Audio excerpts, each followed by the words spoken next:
AOC. What? She's kind of fun in a silly but earnest, wrong but adorable way. She's like your daughter when she comes back from her first year at Brown, full of half-baked, half opinions, in need of some gentle, patient deprogramming. But people have to realize new faces doesn't mean new ideas.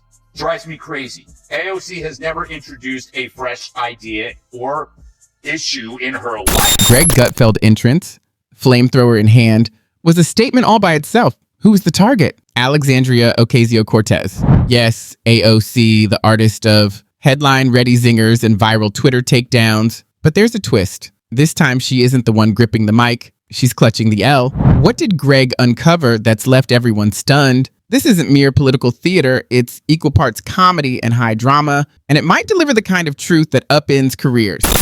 There is nothing consistent with the Republican Party's continued attack except for the racism and incitement of violence against women of color in this. The Republican caucus threatened my life, and you all and the Republican caucus rewarded him with one of the most prestigious committee assignments in this Congress. Don't tell me this is about consistency. Don't tell me that this is about a condemnation. Having a good time? Then go ahead and hit that subscribe button. You'd be amazed at how much it supports the channel. Greg Gutfeld's reveal about Alexandria Ocasio-Cortez feels less like a brutal political strike and more like a stand-up routine disguised as breaking news.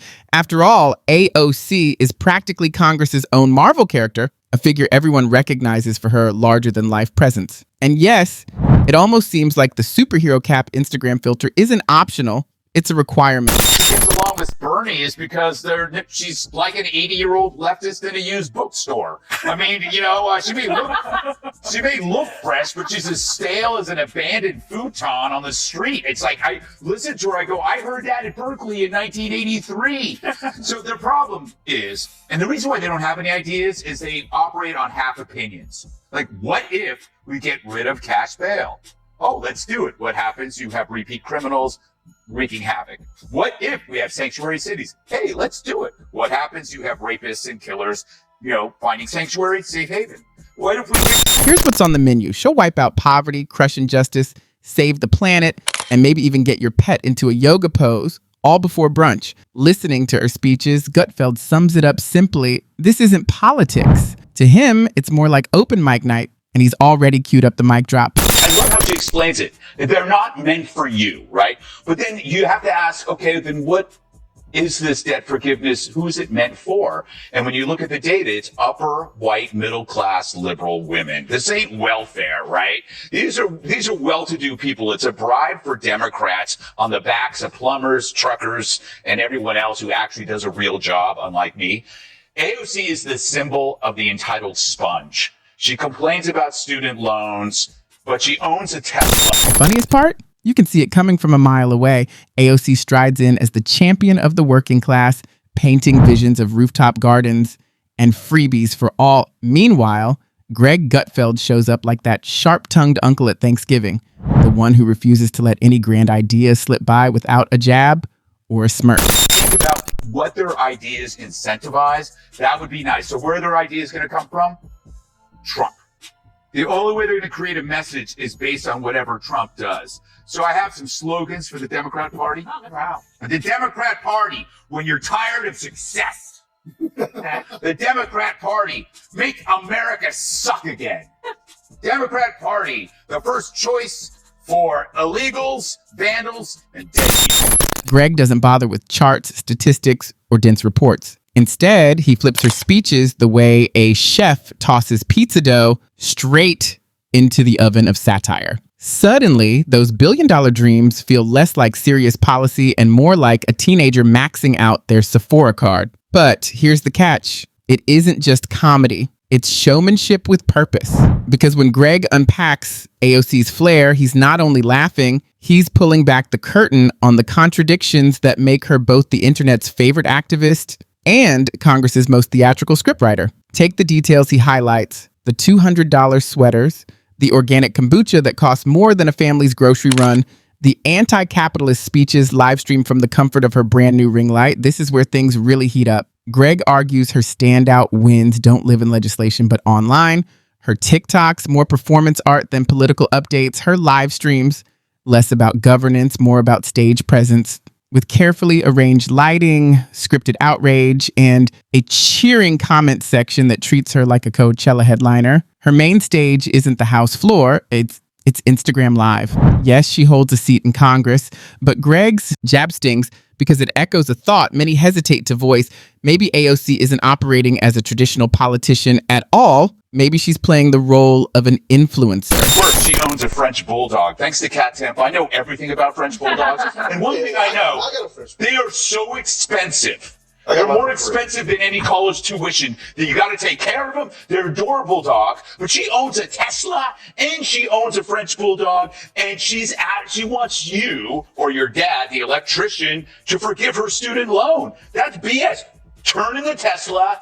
Sell the dog. I'll buy it half. And yes, Greg comes prepared with receipts. He loves pointing out that AOC's prize project, the Green New Deal, reads less like a roadmap and more like a teenager's dream board, and a glittery list of, some days, free healthcare, free college, guaranteed jobs, maybe even free puppies for good measure. The snag, of course, is the bill. AOC gestures toward billionaires and corporations as if their bank accounts are a bottomless buffet. But Greg cuts in with a reminder. Numbers don't lie. Suddenly, that utopia feels less like paradise and more like a Venmo request from your perpetually broke cousin. Heartfelt, ambitious, and totally unrealistic. Yes, the slogans are inspiring and the delivery can stir emotions, but peel away the polished sound bites and it has the sturdiness of IKEA furniture built without the manual. And the fallout, always entertaining. Conservatives pass Greg's punchlines around like sacred texts, replaying his takedowns of her climate math as though he's quoting scripture. Meanwhile, progressives rush to her defense, treating her like humanity's last shot at saving the planet and accusing Greg of being cruel. Meantime, AOC is taking a break from doing nothing to get into a beef with the Twitter chief. On Tuesday, she tweeted, LMAO at a billionaire earnestly trying to sell people on the idea that free speech is actually an $8 a month subscription plan. That's a reference to Musk's plan to charge people $8 a month for verified blue checkmark status. But he hit back tweeting, your feedback is appreciated. Now pay $8. To be fair. Let's be honest. Yeah, watching Gutfeld spar with AOC is funnier than half the stuff Netflix pushes as comedy. The average viewer can't help but crack up. But here's where it gets tricky. Beneath the sharp one-liners lies something heavier. Comedy has always been a powerful political weapon, and for Greg, it's his scalpel. He's not just poking holes in her proposals, and he's dissecting how she sells them.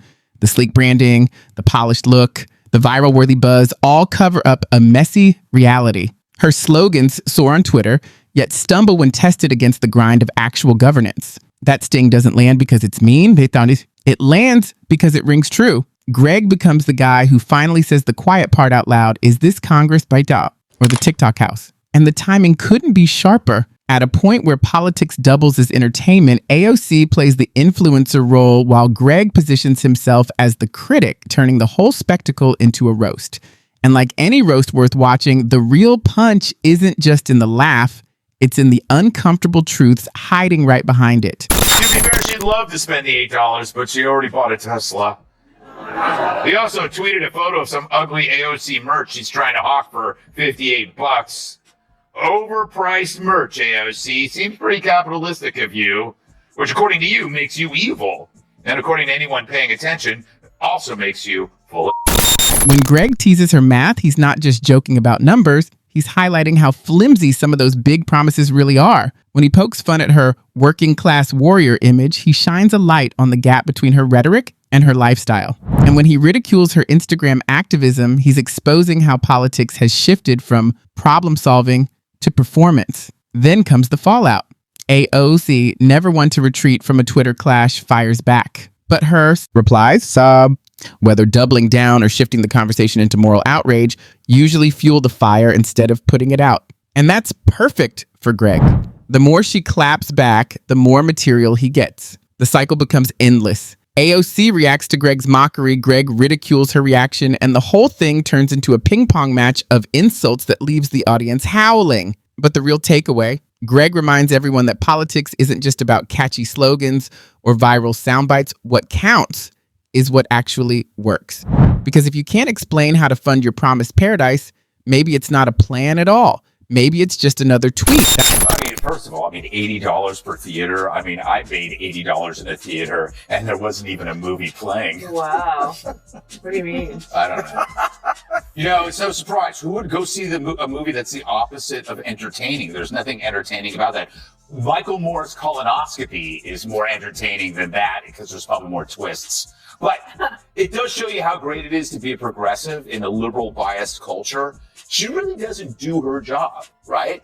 She makes movies, she goes to galas, she sits for glossy butt-kissing interviews in GQ and other women's magazines. That's the real punch behind these takedowns. They're not just entertaining, they cut through the noise. The fiery speeches and Instagram-ready sound bites give way to the cracks beneath the surface. People tune in because deep down, they're weary of fairy tales that come with no receipts. Greg Gutfeld turns that fatigue into comedy gold. And while AOC's brand might come out intact, since she thrives on attention no matter the flavor, the audience walks away with something they can't unsee. That's the real revelation, the slow unraveling of the illusion, happening without a single policy paper or dramatic scandal. Gutfeld doesn't just mock, he peels back the glossy cover of AOC magazine to show what's underneath. And once you recognize that her influence leans more on performance than on policymaking, the whole spectacle suddenly feels less like leadership and more like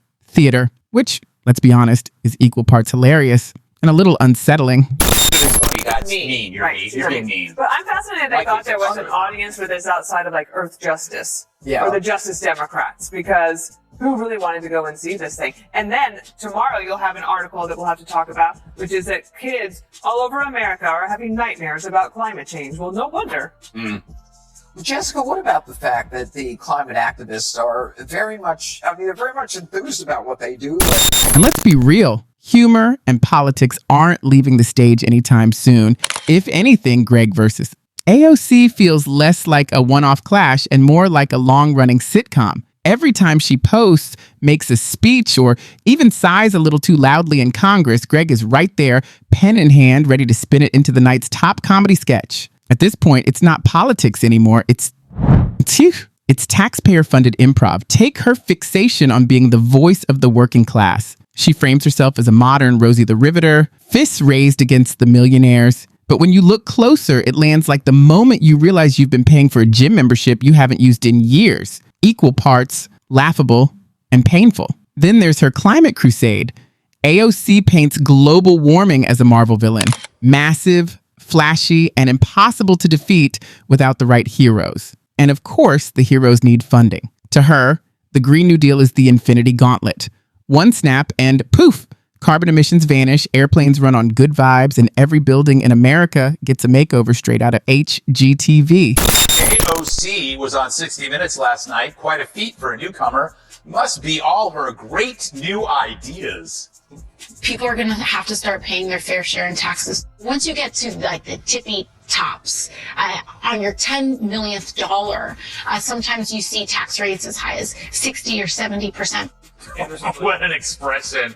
Now, the real story isn't AOC's very old ideas. It's the media's gushy view of her. Even with her old ideas, she gets on 60 Minutes. The past is called the future, and you better love it. Nice dream, Greg shrugs. But who's footing the bill? Selling merch? Suddenly, the sweeping vision looks less like legislation and more like a Kickstarter pitch, complete with promises to cure poverty and hand out unicorns. Greg's style works because he doesn't slog through policy like a wonk. He dismantles it like a comic. Instead of saying, this math doesn't check out, he quips, this math belongs on a cocktail napkin after 2 margaritas. Rather than dryly noting the lack of detail, he compares it to a toddler's sketch of a house. That's why his jabs land so hard. They're sticky like punchlines you can't forget. And while her supporters gasp in outrage, Greg just laughs and spins it all back into a joke. It's like trying to beat someone in a water balloon fight while they've got a flamethrower. You're bringing energy, but he's bringing fire. The media's reaction? Even funnier. Progressive outlets rush to shield her, branding Greg's humor as mean-spirited or disrespectful. His delightful dancing video from last week, the media created a fake story that conservatives attacked her over this delightful trifle. Not really. In fact, the only stories written about the dance were by liberals using it to falsely smear the right. So the press creates a shield around her in which any criticism must be due to sexism or bigotry, when in fact it's in their heads and not ours. But the strategy works by preventing real criticism about her actual beliefs, which are retreads of horrible ideas from previous centuries. Socialism with a smile, fascism among friends, Venezuela meets vegan. Meanwhile, conservative media can't get enough of Greg's punchlines. They plaster them everywhere, turning one-liners into bumper sticker slogans.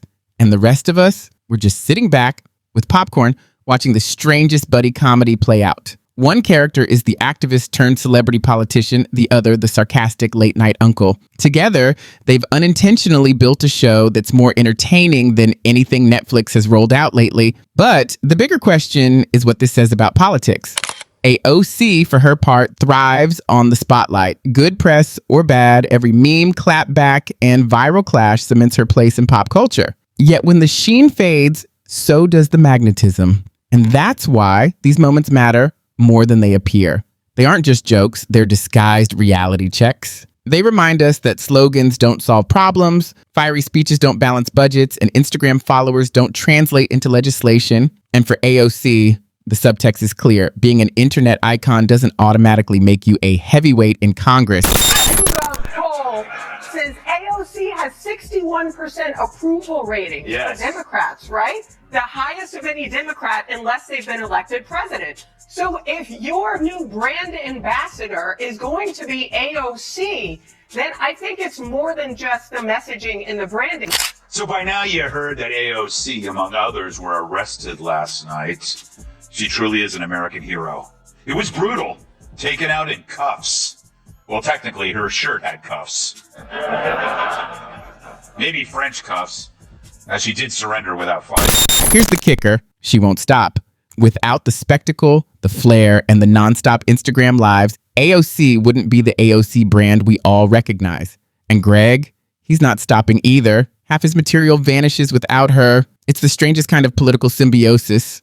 She supplies the content, he keeps her relevant, and the rest of us, we get to laugh our way through the chaos. Buckle up, because this saga isn't wrapping anytime soon. Every new proposal, stunt, or fiery speech just gives Greg fresh material to turn into comedy gold. If you thought this round was sharp, wait for the encore, because if AOC is politics' ultimate influencer, Greg Gutfeld is the heckler who never leaves the club. The spotlight never dims, the punchlines never stop, and the mic in this comedy hall we call Washington is always hot.